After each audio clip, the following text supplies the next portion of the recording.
ఇక సంజు భాయ్కి సెలవులు వచ్చాయి. వింటర్ ట్రిప్కు బయటకు వస్తున్నాడు మున్నా భాయ్. 5 ఏళ్ల శిక్షను ఖుషీగా నడిపించేస్తున్నాడు సంజయ్. నెలకోసారి పేరోల్ తీసుకుని పెండింగ్ ప్రాజెక్టుల్ని కంప్లీట్ చేసుకుంటున్నారు సంజయ్.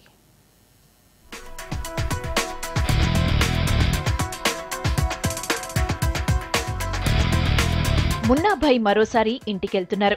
ముంబై పేలుళ్లలో ఎరక్కపోయి ఇరుక్కున్న సంజు భాయ్ పెరోల్పై బయటకొస్తున్నారు. భాయ్ పెట్టుకున్న పెరోల్ విన్నపాన్ని జైలు అధికారులు పెద్ద మనసుతో అంగీకరించారు. 14 రోజులు పెరోల్ను మంజూరు చేసి సంజు భాయ్కు సెలవిచ్చారు.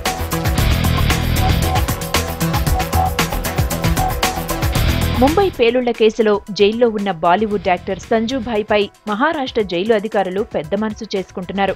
భాయ్ ఎన్నిసార్లు సెలవులడిగినా వద్దనకుండా ఒప్పేసుకుంటున్నారు. నెలకోసారి పెరోల్పై పుట్టింటికెళ్లొస్తున్నాడు సంజు. కామన్ పీపుల్ కైతే బెయిల్ దొరకడమే కష్టం. అలాంటిది మున్నా భాయ్ని నెలకోసారి ఇంటికి పంపడమేంటనేది డౌట్.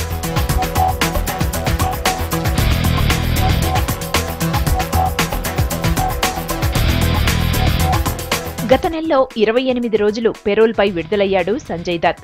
ఈ నెలలో మరో 14 రోజులు పెరోల్ మంజూరయ్యి ఇంటికెళ్తున్నాడు. పిల్లల్ని చూడాలని ఉందని ఓసారి, భార్యకు బాగాలేదని మరోసారి బయటకొస్తున్నాడు. 5 ఏళ్ల జైలు శిక్ష ఆడుతూ పాడుతూ అన్నట్లు సాగిపోతోంది.